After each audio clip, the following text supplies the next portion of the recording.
大家好，我是乔乔妈。今天我们来做蛋黄酥。本期视频我会介绍咸蛋黄的处理方法，油性豆沙和水性豆沙的区别，以及怎么做油酥皮儿才能层层起酥，酥到掉渣。先来处理咸蛋黄，加油，隔夜浸泡。泡过油的咸蛋黄才会起沙出油。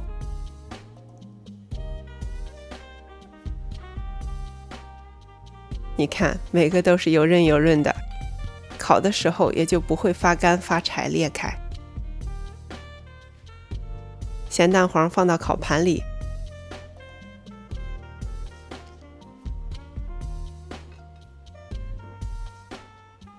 喷上一点白酒，去除蛋腥味儿。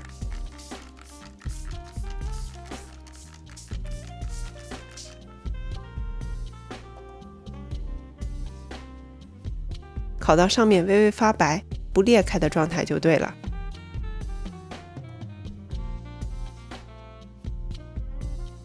这是我自己做的红豆沙，我用了一个塑料袋装豆沙，这样分豆沙，手一直都是干净的。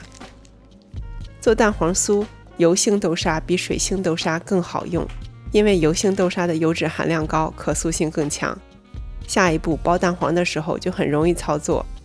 如果你用水性豆沙，冷藏一下会更好包。剂子揉成圆球，放到冰箱冷藏30分钟。豆沙球压扁，包一个烤好放凉的咸蛋黄。全部包好之后，放到冰箱冷藏30分钟。中筋面粉、低筋面粉、土豆淀粉、糖粉、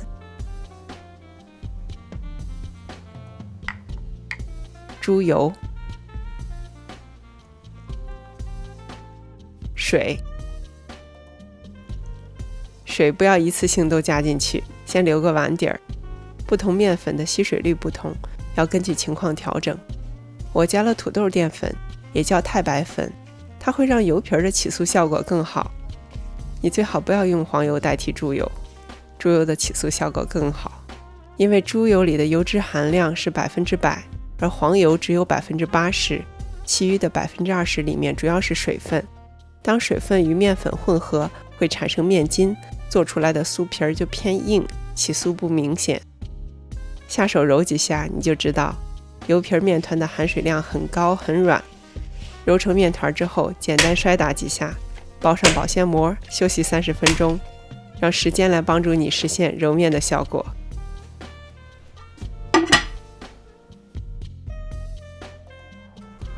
休息之后，很容易拉出一个光面了。简单整形后下剂子，用手指拉出一个光面就行了。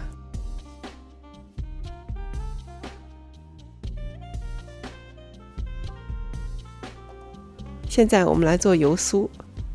低筋面粉、猪油。低筋面粉和猪油的比例是2:1。油酥面团是不含水分的，揉起来更像橡皮泥的手感，很容易揉成面团。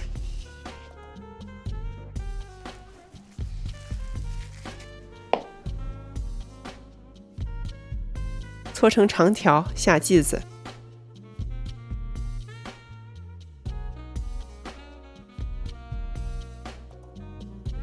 揉成油酥球。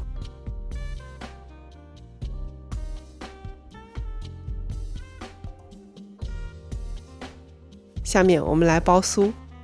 把刚才做好的油皮剂子封口朝上压扁，包一个油酥。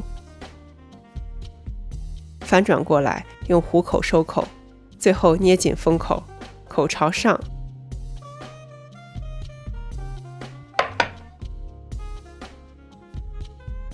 双手在两侧挤出一个腰线，这样你就可以擀出一个牛舌饼的形状。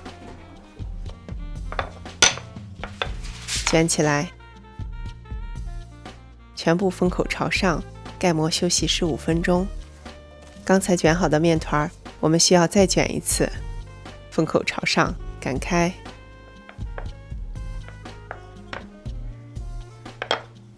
卷起，盖膜休息30分钟。充分的休息会让面筋放松，延展性就更好，下一步才好操作。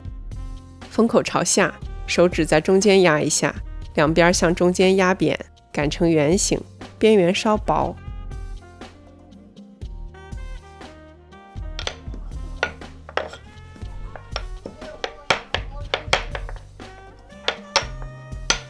这个时候你的油酥皮已经有了丰富的层次，包上冷藏过的蛋黄豆沙球，翻转过来，用虎口收口。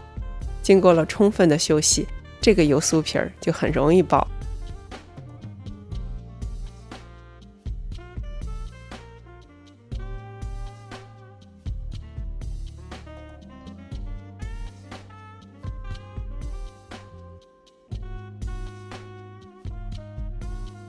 封口朝下放在烤盘上，刷上一层薄薄的蛋黄液，